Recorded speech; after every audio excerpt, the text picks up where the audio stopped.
one of the most common types of radiation includes external beam radiation.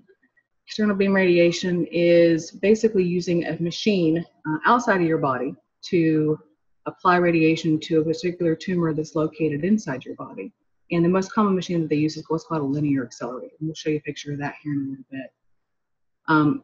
Some of the challenges with linear accelerators are that basically they're going to damage good cells and bad cells during the process. So they're going to have to go through your body, for example, to treat a tumor in your breast, or through your body to treat a tumor in your colon, and it's going to cause damage to the good cells as well. The good thing about it is it's fairly localized treatment, so we're talking about keeping things at a local level. Chemotherapy is systemic, but radiation therapy is going to cause some issues at a local level.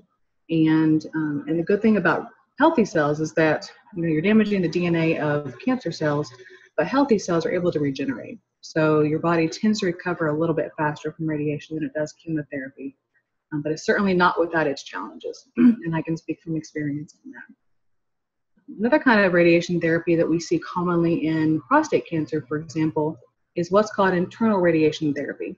So it usually employs the placement of radioactive seeds inside a person, in some cases inside the actual tumor. And it's going to provide a lot more targeted therapy and radiation in that particular area to kill the cancerous tumor without causing as much damage to the healthy surrounding tissues.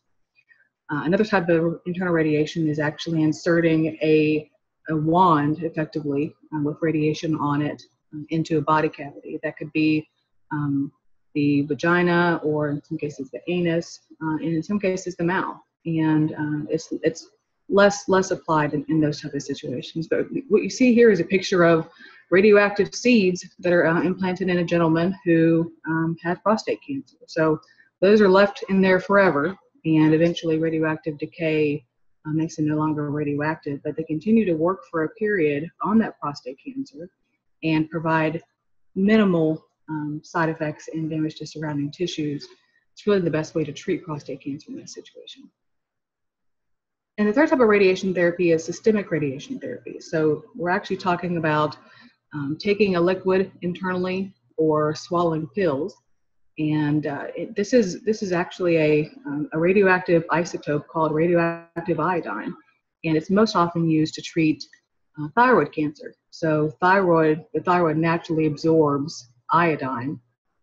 It's why we have iodized salt, actually.